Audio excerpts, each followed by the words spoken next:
Hey everybody, welcome to Airsoftology Mondays, the show that answers your questions, helps you out in a pinch, and has more hats than a game of Team Fortress. I'm your host, Jonathan Higgs, and welcome back.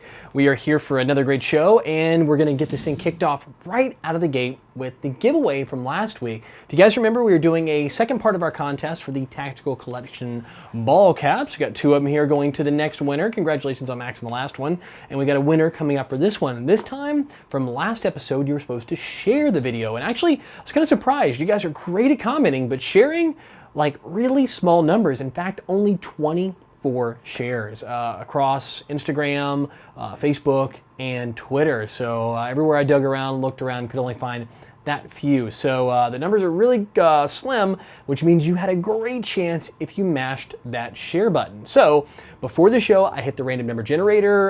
Random.org was down, so I had to find another one. And I'll even pull up the window for you guys here with everything. I got the Facebook stuff up. I had 13 entries on Facebook. I had 9 entries on the Twitter feed. And last but not least, Instagram, I had 2 entries. Random number generator came up with number 23 on here. It's did 1 out of 24 on it, which means, and I started from Facebook to Twitter to Instagram, the winner is US ACT Anthony on Instagram. So congratulations, you are the winner of the second half of the Tactical Collection cap giveaway, brought to you by Mojo Tactical. And I want to thank Mojo a ton for supplying the giveaways for this contest. And Anthony, I'll PM you there on Instagram here in a bit once the show's over and posted, and I will get these out to you ASAP. So congratulations and thank you again for everybody who entered. And don't worry, I've got some more contests coming. In fact, I got some really good ones coming down the pipeline. I've been working with a few different companies. So stay tuned on that. We'll have some really great giveaways here very soon. Aside from that, if you guys didn't check out last week, did have a video up, didn't get 2 up like I promised, ended up actually having to go to the doctors. Nothing bad, I'm good, I'm all right, but that kind of drugged me away at the end of the week. So I'm healthy, I'm good, I'm alive. There'll be plenty of Mondays, fear not. But let's go ahead and jump on in because we got a ton of questions this week to what you're here for, and that is, well, your questions. Ross Fidel writes, hey Jonathan, in your mind, what do you think is better, a spring or CO2 sniper rifle? Also, is there a big difference in accuracy and consistency with the FPS? Thanks, great job with the show. Well, Ross, this is actually easy. Definitely go the way of the spring. Now, there are some benefits to gas as well, but with gas, the negatives are you have inconsistencies. Even with CO2, as the CO2 drains out, you have less power, less consistent power coming out of the barrel. So your first shot might be dead on, you get your hop up dialed in just right. The second shot might give you the same power, but maybe the 6th or 7th or 8th shot, you're not getting the same oomph out the barrel and the BB's not gonna have that range. And that's why I'm not a huge fan of the CO2 sniper rifles. By way of spring, they're consistent. Every shot is pretty much gonna be right on the money. The negative of the spring is as you dial up that spring and put a stiffer spring in there, it's a little harder to cock back, and unlike the gas where it's just real simple, you can chamber around, you can do it quietly and slowly. On the spring one, you got to put it on your shoulder. I've had, in fact, one of my guns is really tuned up, and you got to really get on it, like my M40, to get it up there. So if you're like in a weird sniper perch and you're trying to get a round chambered, it could be a little tough. That is the downside of the spring. But the positive, like I said, is consistency. Each shot is going to get pretty much the exact same amount of oomph coming out the barrel. So you can dial the hop up in, you can pretty much count your shots and make sure that, or at least know that what you're pointing at and what you've got dialed in is most likely where that BB's gonna go. Scarecrow Airsoft writes, hey Mr. Higgs, love the videos, but I'm a bit confused on your upload schedule. I know the Monday upload, but you have on your banner Wednesday and Friday uploads, but you don't always do 3 a week. Again, thanks for bringing the show to us airsofters out here. P.S. My dog says hi. Yep, you're right, and I have been making some changes on the platform, and I need to change that banner. I need to update that banner a little bit for you guys.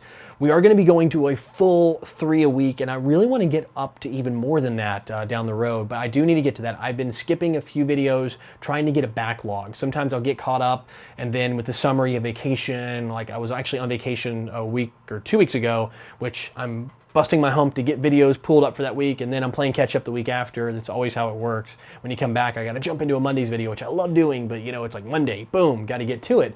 So yeah, the summer's been kind of rough on keeping that 3-week schedule. Now going forward, the plan is this. Mondays is Monday video Q&A.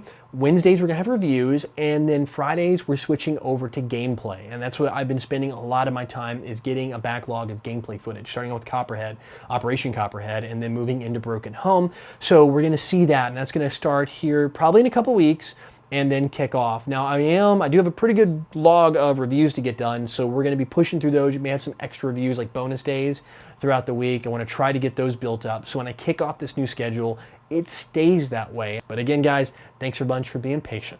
Taiga Airsoft Blizz writes, Jonathan, I recently saw a large Tamiya to standard Deans adapter. Would this provide the positive effects a standard Deans alone gives, or is it just going to keep the regular Tamiya qualities? So yeah, well, this is a small Tamiya. If you guys don't know what Tamiya plug is, it's this, and well, there's the other end of it too. So those two go together. Deans are those little red plugs. Hang on, I think I've got, yep. It's pretty bad when I have Deans just sitting around on my desk. So these are your Deans connectors, both ends of them there. I don't know if you can see the little red guys, little T kind of thing, and they fit together. So on that, these are generally considered, oh, well, not generally, definitely considered a better, far superior connector than the Tamiya. There's less resistance. You actually get a rate of fire bump. You switch these. In fact, I've done a video talking about this on one of the Mondays videos a long time ago. Now, to your question with the adapter, no, in fact, it'll be negative. It'll be actually the opposite effect. It'll add resistance. Anytime you put something else in the chain between your gun and your battery, so you've got your gun and your battery. So if these two plug together, the resistance point is right here where they link. So you've got some resistance, a connection. Anytime you add anything in here and connect it, whether it be a fuse, whether you put an adapter, anything in here, you're adding more resistance to your line, and it's going to degrade performance. At those areas they get hot, anything you feel gets warm is loss of energy. It's actually energy turning into heat, and you're losing that. It's not going into your motor and into your gun to get the parts turning and the gears turning and that piston working. But for your case, to try to get a positive benefit, I would definitely not do it. It's going to add resistance and give you that negative benefit, which means lower rate of fire. Ags writes, my question is about LiPo batteries. From what I know, the advantage of LiPo batteries is a higher voltage and the fact that the battery shoots as hard as they say, quarter charge compared to full charge. So with this in mind, how do you tell when a LiPo battery needs to be recharged rather than letting it die? Thanks in advance. All right, so there are a couple ways to do this. One is a little bitty thing called a LiPo alarm. And I don't have one of those to show you. It plugs into this extra plug right here on the LiPo. So you have your actual battery goes here, and this is one of the new Elite Force LiPos, by the way. And then on the actual balance port, which is what this little white plug is, on there you have a little alarm. It's a tiny little circuit board that plugs in, and when the voltage gets low, it actually sets off an alarm, an audible alarm letting you know you need to stop and change your battery. They're cheap. I think they're like 10 bucks or even less than that, like 5 or 6 if you shop around for the LiPo alarms. So those are a great and inexpensive way to do it. The other way is to use something like this. This is actually my balancer. I have a separate charger, and I've been using this to balance more and more, and it plugs in here on the side, if I put it in the right way for you guys, and it'll show me a readout of what all 3 cells are. I'm gonna try to get close. It might be a little blurry for you guys there. You can read each cell individually, and at the bottom here, you'll see the actual voltage. So this voltage is 11.9 on this, on 11.1. So this is actually a bit low. Usually each cell, and each cell's reading like 3.96, 3.97. So they should be reading over 4 when they're fully charged, typically for me. Battery never really, it's always higher than the voltage that's rated for, so it should be higher than 11.1. So on that, you can kind of check before you actually use your battery to see where it is, to give you an idea what's going on. The other thing, and I'll show you this, inside of here, and you're going, well, Jonathan, it's just a mech box. Actually, I'm working on an upcoming video review of the Airsoft Systems Control Unit version 4, Gen 4 on it, and it's actually in here. So this is the ASCU Gen 4 from ASG, actually a distributor in the US, and it replaces the trigger, and it kind of gives MOSFET functionality and all that. But part of it is low voltage monitoring. So it's intelligent, and it knows what's plugged in and will actually give you a warning and beep twice and shut the whole gun down when you get low. A lot of the good MOSFETs out there will do that. I think Spectre will do it. I think some of the Gate stuff will do it as well. So you got to kind of step up to the nicer ones to get that feature. So if you guys are really into LiPos, you can always do that. And this is the extreme version. I showed you, these are like, I think 10, 15 bucks. And then the alarm, which is real simple because it'll actually let you know when it's dead, is probably the cheapest and best way. Austin Connor writes, hey Jonathan, I was wondering if you do any PC gaming because of the setup in the background. If you do, what are your top 3 games? Any chances of playing CSGO? Thanks, keep up the good videos. Man, I used to play Counter-Strike all the time, years and years and years and years ago. I'm kind of dating myself. But yeah, I used to play the original Counter-Strike a long time ago. I think I may have a copy of CSGO actually. I've never played CSGO though, but I know most of the maps are kind of the same. As for gaming, yeah, I do. I think I've probably already answered that. I do play a lot on Here Place of Guys. Right now I'm playing a lot of Heroes of the Storm with the Joint Task Force friends, all the guys in Airsoft Media, and I work for a lot of companies. We play a lot together, although I've been slacking and not staying up too late and playing with the guys. But yeah, that's one of them. Another one is Arma 3. Really big in Arma. We've kind of slacked off a bit on playing Arma since everybody's got switched over to Heroes of the Storm. Used to play a lot of Battlefield 4.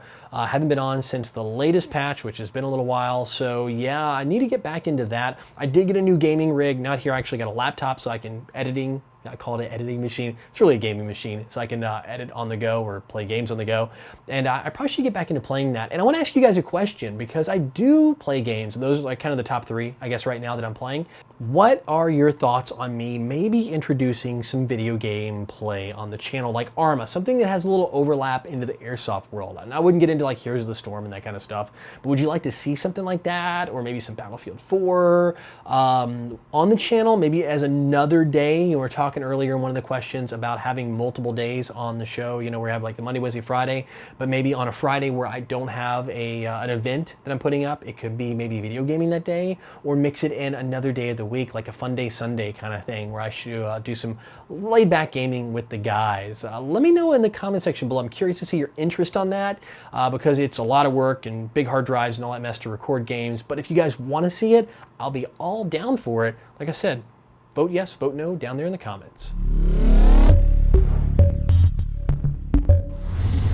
Well guys, that is it for questions this week, which means it is time for the Code Red Headsets video recommendation of the week. And this one is not airsoft related at all, but it's one of my favorite channels on YouTube. One that I religiously watch every single week, every time they put something out, and it is Film Riot. I've learned so much from Ryan Connolly and everybody else in the crew there. So Film Riot, their channel, is mainly, or used to be historically, mainly kind of film tips, editing tips, things like that, with some skits mixed in to show you the application.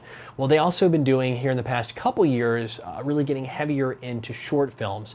This one is Portal Combat, not Mortal Kombat, Portal with the P, like the video game, and it's really good. I enjoyed it. If you guys are fans of the game Portal, if you're fans of just action and just some little bit of wittiness and funniness, this is a great video. It's 7 minutes long, worth every second of watching, and definitely worth the look. So if you guys haven't checked it out, check out Portal Combat by Film Riot. Triune Films is actually their company, and you can find a link to it in the description below.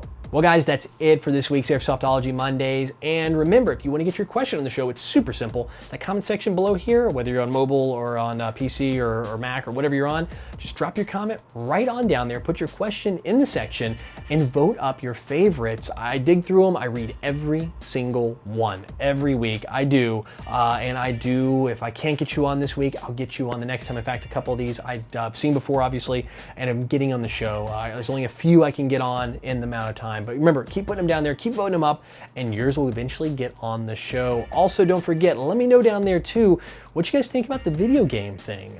Do you want me to add an extra video game function to this channel, or you want me to keep it pure airsoft? Leave video gaming for the video game guys like Jack Frags and Level Cap and Matimio and those guys. Let me know also in the comment section below. And again, thank you for everybody that entered in both of the Tactical Collection cap contests. Thanks to Mojo Tactical for providing those. And remember, stay tuned. I'm going to do a lot more giveaways here in the near future. I've been working those out. I know you guys love giveaways, and I love giving stuff away. So we've got some stuff coming, especially big prizes too. So stay tuned on that. So guys, thanks a bunch. I'll see you next week. But until then, go out, have some fun, play some airsoft. No matter what you do, call your freaking hits.